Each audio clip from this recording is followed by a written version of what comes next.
नमस्कार। खेत खजाना में आपका स्वागत है। आज सितंबर महीने की 7 तारीख है और दिन है रविवार। मार्केट तो आज नहीं खुला है, लेकिन एक पिछले सप्ताह की जैसे हम समीक्षा करते हैं, उस समीक्षा की दृष्टि से देखते हैं तो लगता है कि पिछले सप्ताह के अंदर बाजार सरसों का जो बाजार है उसमें 100 रुपये से लेकर के 150 रुपये या पौने 200 रुपये तक का सुधार इस सप्ताह में देखने को मिला है। तेल और खल में हल्का सा उठाव हुआ, हल्का सा समर्थन मिला और इससे सरसों का बाजार थोड़ा सा सुधरता हुआ दिखाई दिया, लेकिन सप्ताह अंत में आकर के फिर बाजार स्टेबल होता हुआ देखा गया। जैसे 6,925 रुपये के आसपास भरतपुर मंडी का भाव, हालांकि कल 6,940 रुपये बंद हुआ। 7375 रुपये का लेवल जयपुर मंडी का भाव बना हुआ है, उसमें कोई परिवर्तन कल नहीं हुआ था, पिछले दिन भी नहीं हुआ। तो कुल मिलाकर के बाजार 100 रुपये से लेकर के पौने 200 रुपये तक बढ़ने के बाद में फिर स्थिर हो गया है। अब अगला जो सप्ताह आ रहा है, यानी सोमवार से जो कल से नया सप्ताह शुरू हो रहा है, उसमें ऐसा लगता है कि आपूर्ति अभी बहाल होने की कोई गुंजाइश नहीं है। खेतों में, गलियों में, घरों में, मंडियों में हर जगह अब जल भराव की स्थिति है, तो कोई बहुत बड़ी आवक हो जाएगी। वैसे भी उत्पादन कम रहने के कारण और स्टॉक घटने के कारण अब आवक बढ़ने की गुंजाइश नहीं है। इसलिए सरसों के बाजार के अंदर थोड़ा सा बाजार पॉजिटिव हो सकता है, कोई बड़ी गिरावट की गुंजाइश नहीं है और बड़ी तेजी की संभावना भी फिलहाल नहीं लगती है। इस सप्ताह ये आज से जैसे श्राद्ध पक्ष भी शुरू हो गया है, तो इस सप्ताह के अंदर तो कारोबार थोड़ा धीमा ही रहने की संभावना है। आने वाले 15 दिन भी आप कह सकते हैं कि कारोबार धीमे चलेंगे, सभी तरह के कारोबार धीमे रहेंगे।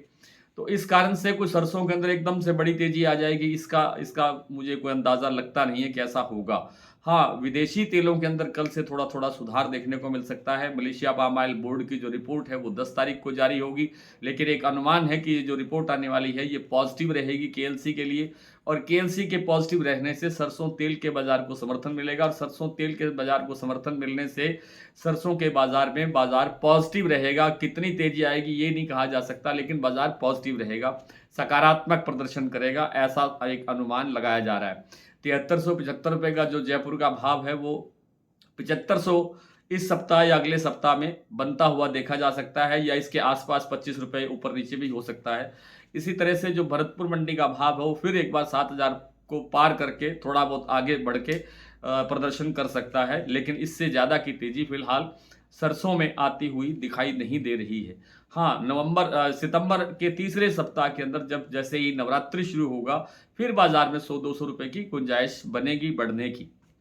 कुछ एक एक सवाल था सोया और पाम तेल को लेकर के। तो सोया तेल का जो स्थिति है वो ये है कि अगस्त के अंदर हमारा जो घरेलू आयात है वो घटा है, लेकिन जो अमेरिका का जो स्टॉक है वो बढ़ रहा है। अर्जेंटीना में कोई स्टॉक पर्याप्त नहीं है।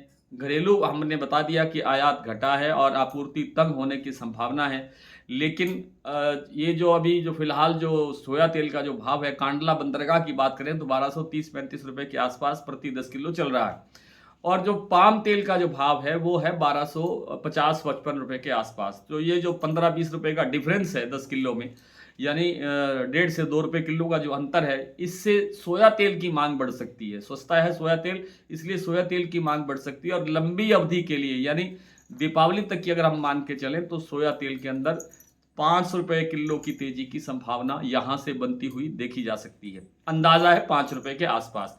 इसी तरह से पाम तेल की भी डिमांड आगे बढ़ेगी, और पाम तेल की डिमांड हालांकि सोया तेल के मुकाबले कमज़ोर रहेगी, लेकिन पाम तेल की डिमांड थोड़ा बढ़ने की संभावना है, और उससे क्योंकि विदेशी निर्यात बढ़ेगा तो घरेलू बाजार पर उसका असर देखने को मिल सकता है। और इतना ही 4-5 रुपये किलो दिवाली के आसपास तक पाम तेल के अंदर भी सुधार देखा जा सकता है। हमारा जो मासिक प्लान है उसमें जो सदस्यता लेने वाले लोग हैं उनकी संख्या निरंतर बढ़ रही है, और उसमें जो प्रसन्नता की बात है वो ये है कि मासिक प्लान के बाद में अगला मासिक प्लान लेने से पहले वो लोग अधिकतर लोग वार्षिक सदस्यता की तरफ जाते हैं, क्योंकि वार्षिक सदस्यता हर मासिक सदस्यता की तुलना में सस्ती पड़ती है। यानी 12 महीने लगातार एक महीने पे करें और एक इकट्ठा पे करें तो उसमें सस्ता पड़ता है। तो कुल मिलाकर के आज इतना ही। कल आपसे फिर मुलाकात होती है, तब तक के लिए नमस्कार।